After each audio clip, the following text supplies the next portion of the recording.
En définitive, un grand spectre des pathologies peut être défini par un mauvais traitement de la logique elle-même. Le cerveau traite l'information et il faut savoir de quelle manière il la traite et quelles erreurs il peut faire. La logique tétravalente nous est d'un grand secours à cet égard. On la définit comme ce qu'il y a avant la concrétisation d'une réalité. Et comment la réalité a été construite permet de dire si elle est bonne ou mauvaise. La réalité se situe dans un champ binaire, mais ce qu'il y a avant et ce qu'il y a après de la logique tétravalente. À ce titre, c'est amusant de se dire qu'une guerre n'est rien d'autre qu'un cheminement vers une nouvelle réalité. Et d'ailleurs, l'art de la guerre de Sun Tzu est pour nous comme un guide spirituel. La réalité, ce ne sont pas qu'une chaîne de causes-conséquences qui représenterait comme les sommets de montagnes sur lesquels on bondirait de l'un vers l'autre. Il faut considérer tout le cheminement qu'il y a entre ces sommets.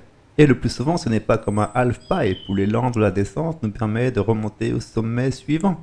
Ceci serait plutôt l'image de l'évidence. Mais la réalité est plus pénible et les erreurs sont plus nombreuses.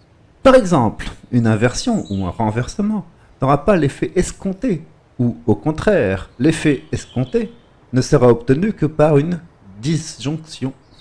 Il y a de nombreux moments dans la dialectique que seule la logique peut dénoncer comme étant frauduleuse. Pour détecter les illogismes, il faut connaître les propriétés, la structure et les usages de la logique tétravalente. Une question binaire est vraie ou fausse. Une probabilité est un lambda qui se situe entre 0 et 1, c'est-à-dire un pourcentage de validité. Un jugement, lui, ne peut être vrai ou faux, il ne peut être probable. Son ontologie est telle qu'on doit poser la question « En quoi est-ce vrai ?» Comme dans la communication non violente, on positivise le jugement et on cherche ce qui le justifie, c'est-à-dire qu'on essaye de décrire le monde, l'univers dans lequel ce jugement est correct. Ainsi, on obtient le tableau de la pensée profonde de la personne. Ce qui est vrai ou faux est le résultat d'une probabilité qui s'est concrétisée. Et une probabilité est le résultat d'un jugement. Ce sont des itérations imbriquées. Attribuer des caractères d'un champ à un autre est une source d'erreur et de confusion. Il faut toujours chercher à démonter la machine pour voir ce qu'il y a dedans. Prendre la partie pour le tout est l'erreur de la généralisation. Ça s'appelle aussi la pensée métonymique, elle est le lit des erreurs de jugement.